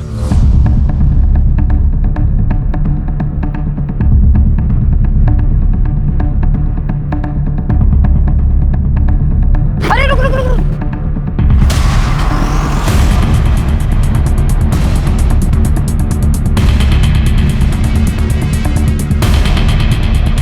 अरे तो जिंदा है। पाटिल, एम्बुलेंस बुलाओ। नाम क्या है तुम्हारा? नाम क्या है? प्रिया सावंत। पाटिल लवकर।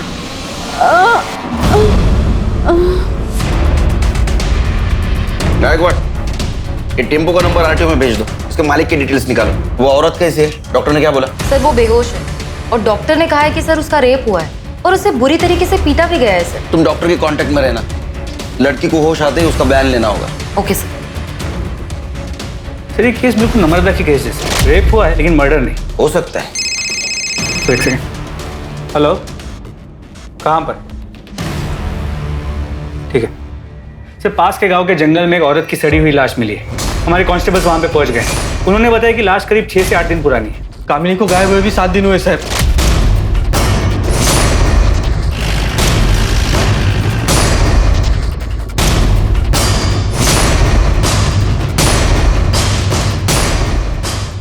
प्रमोद, यहाँ रुको। निकालो इसको, रुको यहाँ।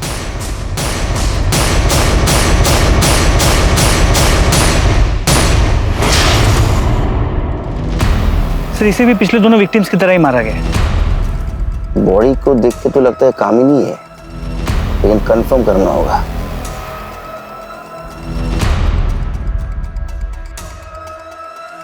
प्रमोद, क्या ये मंगलसूत्र कामिनी का है? कामिनी, कामिनी, कामिनी।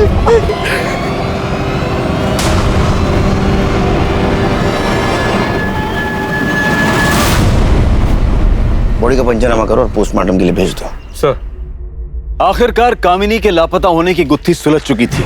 पुलिस को उसकी लाश मिली थी और उसके साथ भी वही हुआ था जो बाकी की 2 औरतों के साथ हुआ था। पहले दुष्कर्म किया गया और फिर गला काटकर हत्या। कामिनी का मामला पहले 2 मामलों से अलग लग रहा था, पर फिर नम्रता और प्रिया की कहानी का सच क्या था? ऐसे वहशी दरिंदों ने उन दोनों को जिंदा क्यों छोड़ दिया था? क्या उनके साथ भी उन्हीं अपराधियों ने दुष्कर्म किया था जिन्होंने कामिनी और बाकी 2 के साथ जुर्म को अंजाम दिया था, या फिर ये किसी और गिरोह का काम था?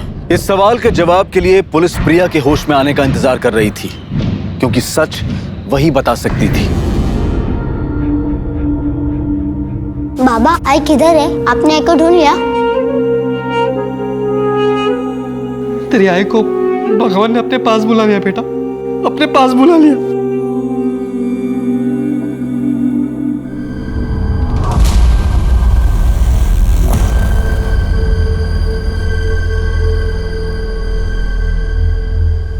सर, प्रिया सावंत को होश आ गया। डॉक्टर उसे डिस्चार्ज देने वाले। देखो, घबराने की कोई बात नहीं, तुम एकदम सेफ हो। हमें हर चीज बताओ। अगर बताओगी तो हम मुजरिम को पकड़ पाएंगे। मैं उस दिन हाईवे पे खड़ी थी। अकेली? जी। तुम कहीं जॉब करती हो?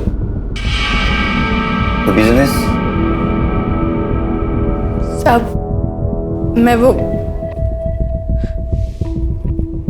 मैं धंधा करती है। मेरी 2 साल की बच्ची है। मेरे को कोई जॉब नहीं मिल रहा था, तो मेरे को ये काम करना पड़ा। तो तुम कस्टमर के लिए वहाँ हाईवे पर खड़ी थी? नहीं, मैं उधर गाड़ी से लिफ्ट लेने के लिए खड़ी थी।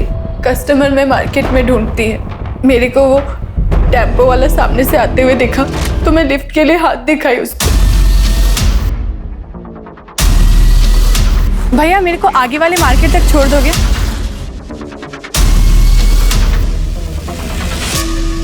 क्या उस टेम्पो में ड्राइवर के साथ कोई औरत थी? जी। ड्राइवर के अलावा कोई आदमी था? कोई आदमी नहीं था वहाँ पे। फिर क्या हुआ? कुछ दूर जाते ही वो टेम्पो साइड में लेके गया। भैया ये हाईवे छोड़कर कौन से रास्ते पर लेके जा रहे हो? मैं इसके आगे उसका कुछ भी पूछती। उस वक्त वो औरत कहाँ थी? वो औरत पूरा टाइम उधर ही थी। फिर उसके बाद उन्होंने तुम्हें गाड़ी से बाहर फेंक दिया? नहीं, वो औरत मेरे को मारने के लिए प्लेट मेरे पास लेके आई। साहब मेरे को जाने दो, मेरी छोटी बच्ची है, मैं उसको बाजू वाले के पास छोड़ के आई है। पता नहीं उसने ठीक से कुछ खाया पिया होगा कि नहीं। यंग जी कंप्लेंट ले होंगे, उनको जाने दो।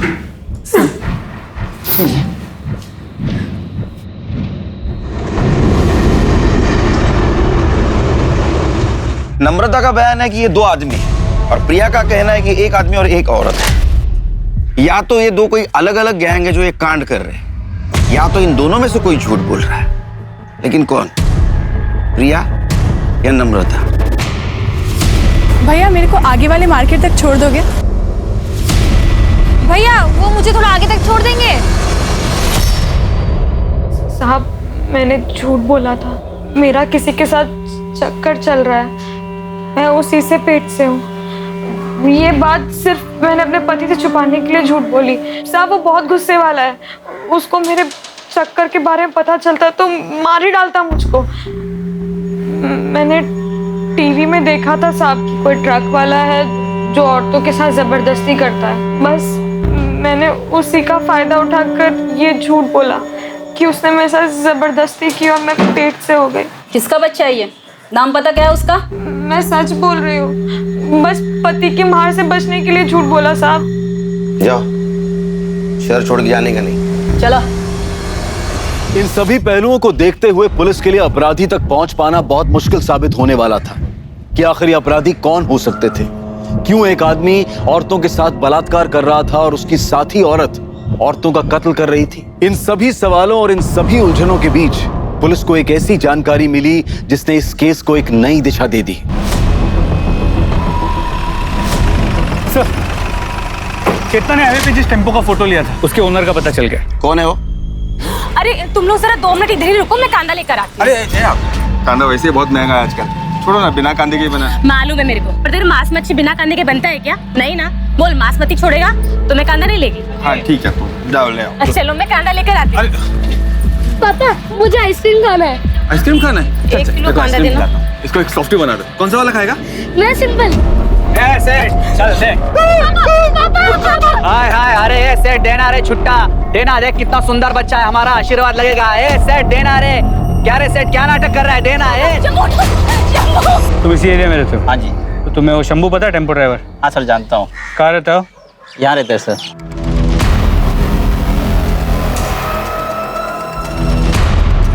यही शंभू है? हाँ जी यही शंभू। एक मिनट सुनो, ये ट्रक किसका है? मेरा ये साहब। अरे अरे साहब अभी 1 मिनट पहले ही बेहोश था, अभी होश में आया है। क्यों मारे हो साहब इसे आप? अभी तो सिर्फ मारा है, हम इसे रेप और मर्डर के केस में जेल ले जा रहे हैं। रेप और मर्डर? क्या बात कर रहे हो साहब? ये आदमी एक चींटी नहीं मार सकता, ये रेप और मर्डर क्या करेगा? जरूर आपको कोई गलतफहमी हुई है साहब, हम शरीफ लोग हैं, हमने कुछ नहीं किया साहब। एक मिनट, आप वही औरत है ना जिसने स्कूल में टीचर को मारा था? हाँ साहब मैं वही हूँ, लेकिन वो बात अलग थी। गाड़ी में डालो इसे। अरे लेकिन साहब वो शरीफ आदमी है साहब, छोड़ दो उसे। शंभू शंभू। सर ये शंभू है, वो टेम्पो इसी का है। क्या हुआ साहब? मेरे काम को मार, तूने मेरी क्या मारा? छोड़ तेरे को मैं, तूने मारा।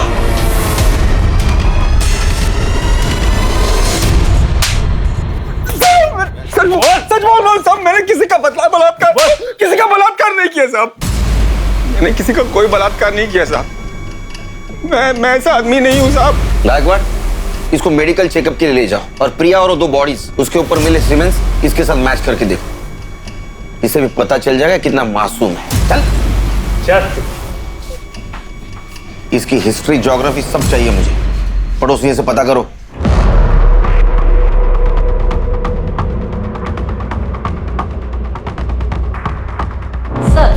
पड़ोसियों के हिसाब से शंभू बहुत ही शरीफ और सीधा साधा आदमी है। वो बस्ती की सभी औरतों को बहन मानता है। अरे नाटक करता होगा अपने एरिया में शरीफ बनने का।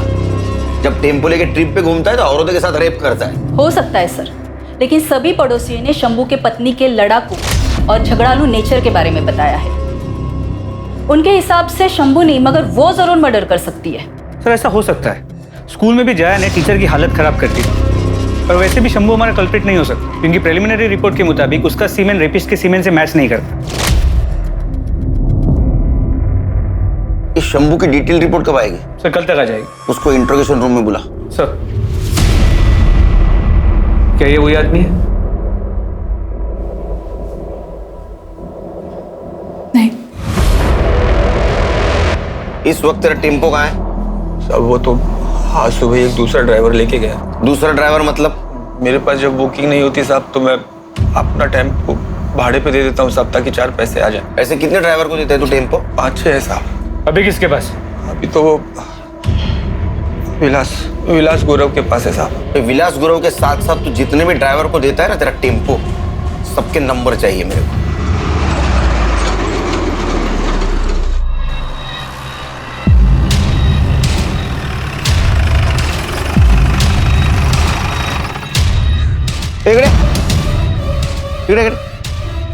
क्या चल रहे? कल ही तेरे बीवी का अंतिम संस्कार हुआ और आज शुरू? आप जैसा सोच रहे हैं वैसा कुछ भी नहीं है सर। मैं तो चेतना को ये बोल रहा था कि उसके और मेरे बीच में जो कुछ भी था वो अब खत्म हो चुका है। मैं अब सिर्फ अपने बेटे का ख्याल रखना चाहता हूँ, पर वो गुस्सा हो गई।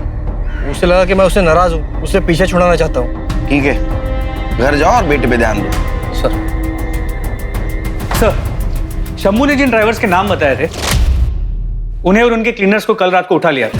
मेडिकल हुआ उनका? जी सर, लेकिन किसी का भी सीमन मैच नहीं हुआ।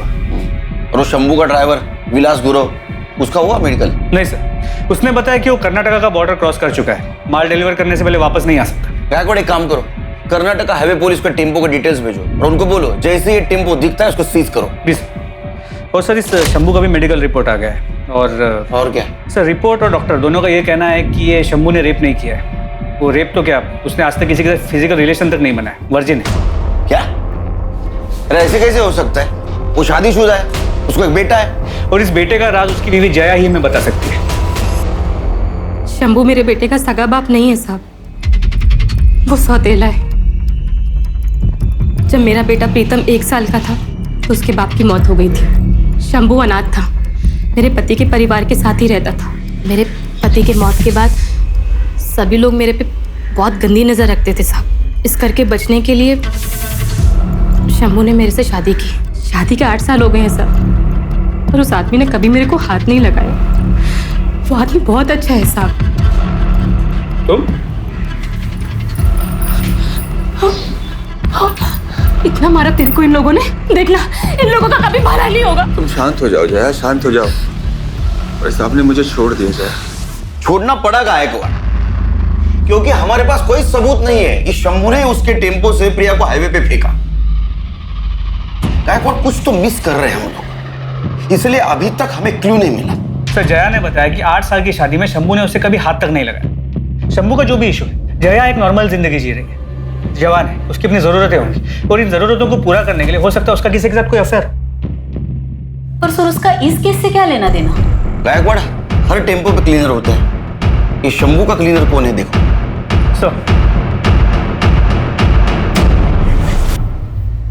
सर शंभू का टेम्पो वापस आ गया। और वो ड्राइवर विलास गौरव? उसे मेडिकल एग्जामिनेशन के लिए भेज दिया। वो फोरेंसिक टीम को टेम्पो का हर एक इंच स्कैन करने के लिए बोला है।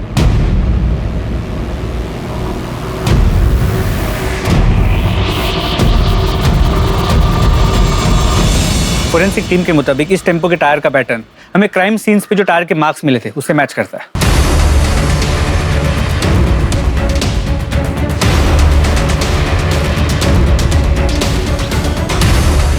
गायकवाड़ मिरर पे फिंगरप्रिंट है, इसको फिंगरप्रिंट एक्सपर्ट के पास भेजो।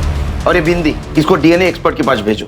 ये गोविंद जिसको भी भाभी बनाकर यूज कर रहा था 100% उसका डीएनए इसके चिपकने वाले साइड पे होगा। सर, फोरेंसिक टीम से बहुत ही शॉकिंग बात सामने आई है। क्या? टेम्पो के फ्लोर पे जो ब्लड सैंपल्स मिले थे उसमें 2 या 4 औरतों का नहीं बल्कि 34 से 38 औरतों का ब्लड है। क्या?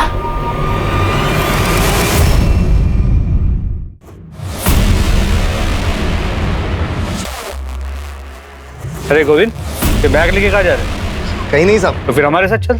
सब क्या हुआ साहब? मैंने बैगवाड, क्या यही था वो आदमी? भैया मेरे को आगे वाले मार्केट तक छोड़ दोगे? हाँ, यही था वो शैतान। अरे हिम्मत कैसी? हिम्मत कैसी? इनको लेके जाओ, लेके जाओ इनको। चलो। साहब झूठ बोल रही है वो, तो झूठ बोल रही है। हाँ? और ये मेडिकल रिपोर्ट ये भी झूठ बोल रहा है। इससे साबित होता है कि उन औरतों का रेप तूने किया था। विक्टिम से मिले सीमेंट से तुम्हारा डीएनए मैच हो चुका है। अब एक बात बता, वो औरत कौन थी जो तुम्हें रेप और मर्डर करते देखती थी? साहब मैंने रेप किया साहब, पर मर्डर मैंने नहीं किया। तो मर्डर क्या उस औरत ने किया? हाँ। कौन थी औरत? कौन थी औरत? बैकवर्ड। अरे साहब नाम क्या है? बोल बता, नाम क्या है? देख तूने बताया नहीं ना, फिर भी हम पता कर लेंगे। नहीं बताएगा? बैकवर्ड, इसका खाना पीना सब बंद। ये तुम्हारे कॉल रिकॉर्ड्स। इससे साफ होता है कि तुम शंभू के क्लीनर गोविंद को दिन में 4 से 5 बार फोन करती थी। सर क्योंकि शंभू अपने पास फोन नहीं रखता है, तो मेरे को कुछ भी हालचाल लेना होता है या कोई भी मैसेज देना होता है तो मैं गोविंद को कॉल करती हूँ। तब भी जब शंभू तेरे साथ होता है तू गोविंद से 10-10, 15-15 मिनट तक बात करती है। मैं सच बोल रही हूँ साहब, मेरा गोविंद के संग कोई चक्कर नहीं है। इसे पहचानती हो? नहीं, कौन है ये? ये वही है जिसका बच्चा तेरे पेट में है। नहीं, ये वो नहीं है। वो तो दुबई में स्वीपर का काम करता है। छुट्टियों में आया था तब हमारे बीच ये सब हुआ। 2 महीने पहले ही वापस गया है। महाराष्ट्र, गुजरात, गोवा, कर्नाटका, इन 4 राज्यों में जो ग्रीन पिंस है ये वो जगह है जहां पर लोकल पुलिस को औरतों की नेकेड डेड बॉडीज मिली थी। औरतों के साथ रेप किया गया था, फिर रेजर ब्लेड से गला काट के उन्हें मार दिया गया था। और ये जो रेड पिंस ये वो जगह है जहां पर औरतों के साथ रेप तो हुआ था पर उन्हें जिंदा टेम्पो से फेंक दिया गया था जो बच गई थी। और उन औरतों को मारा गया जिनको बेटे हैं, और उन औरतों को जिंदा छोड़ा गया जिनको बेटियां हैं या बच्चे नहीं। जी सर, तो हो सकता है कि ये जो औरत है जो गोविंद के साथ मिलकर सारे मर्डर्स कर रही थी उसको बहुत सारी बेटियां हो, बेटा ना हो पाया और इसी गुस्से में वो उन औरतों को मार रही थी जिनके बेटे थे। नहीं गायकवाड़, हमारे पास जितने भी सस्पेक्ट औरत है उनमें से किसी को ज्यादा बेटियां नहीं है। ये माजरा कुछ और है। सर, टेम्पो के शीशे पर जो बिंदियां मिली थी उन पर किसी औरत का डीएनए नहीं मिला। ऐसे कैसे हो सकता है? वो यूज्ड बिंदियां थी। सर, उन पर डीएनए मिला है लेकिन किसी औरत का नहीं, आदमी का है। तेरा डीएनए नहीं, तेरे फिंगरप्रिंट भी मिले मिरर पर, और टेम्पो के सीट के पीछे ब्लाउज और साड़ीज भी मिली। इतना ही नहीं, वो विग भी मिला है जो पहन के तो औरत बनता था। और हाईवे पे मिलने वाली औरत को तो गोविंद के पास लेके जाता था, फिर गोविंद उसके साथ रेप करता था, वो तू देखता था। उसके बाद में रेजर से तू उनका गला काट के उनको मार देता था। सच है नहीं? हाँ सर। एक बात बता, तू उन औरतों को क्यों मारता था जिनके बेटे थे, और उन औरतों को क्यों छोड़ता था जिनकी बेटियां थी या जिनको औलाद नहीं थी? बोल। क्योंकि मेरी माँ ने जब मैं 8 साल का था मुझे एक आदमी को बेच दिया था, सिर्फ 2000 रुपए के लिए। उस आदमी ने 2 साल तक मेरा बलात्कार किया। जय के पति से मेरी दोस्ती हुई, तो उसने मुझे नौकरी, रहने की जगह सब कुछ दिया, लेकिन 2 साल जो कुछ मेरे साथ हुआ ना साहब, वो आज भी रात को सपने में मुझे डराता है।